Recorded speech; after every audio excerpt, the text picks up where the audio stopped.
আজকে।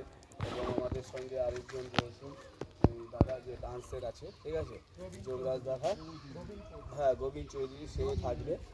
ফলে আমরা এই 4 দিন, এই 3টে দিন আমরা নিজেদের মতন করে যা যা প্রশ্ন আছে, তোমরা থিয়েটারের সাথে যুক্ত আছে, ঠিক আছে, থিয়েটারের সাথে যুক্ত আছে, দাদার মতন করে ক্লাস করাবে। এবং তোমরা দাদার কাছ থেকে যতটা পারবে চেয়ে নেবে, দাদা এটা কেন, দাদা ওটা কেন, দাদা এটা কেন, দাদাকে বিরক্ত করে দাও, ঠিক আছে। দাদার কাছে যতটা পারবে নিয়ে নাও, কারণ দাদাকে তো সবসময় পাবো না, উনি খুব ব্যস্ত মানুষ থাকে, ঠিক আছে। ফলে যতটা পারবে।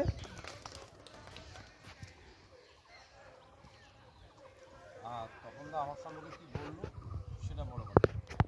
যদি একটা অচেনা গাছেও ফল হয়, আর যদি সেই ফলটা আমার খেয়ে তৃপ্তি হয় এবং যদি আমার শরীরে কাজে লাগে, তাহলে সেই গাছটা ফলটাই এটাই আসে। সেই গাছটা হয়তো কোনো নাম নেই। ধরে নিলাম যে আমি কোনো থিয়েটার করিনি, ধরে নিলাম আমি কোনো ফিল্ম করিনি, ধরে নিলাম যে আমি কিছুই করিনি, ধরে নিলাম যে আমি আপনাদের মতনই একজন এক্সপ্লোরার মানে যে আবিষ্কার করতে চাই, তাই তো? পৃথিবীটাকে আবিষ্কার করতে হয়। প্রত্যেক দিন আমরা কিছু না কিছু জিনিস আবিষ্কার করার বা তাকে খোঁজার চেষ্টা করি, যে কোনো দিন। কেউ রান্নায় একটা নতুন পদ শিখছে, কেউ খেলাতে একটা নতুন খেলা শিখছে,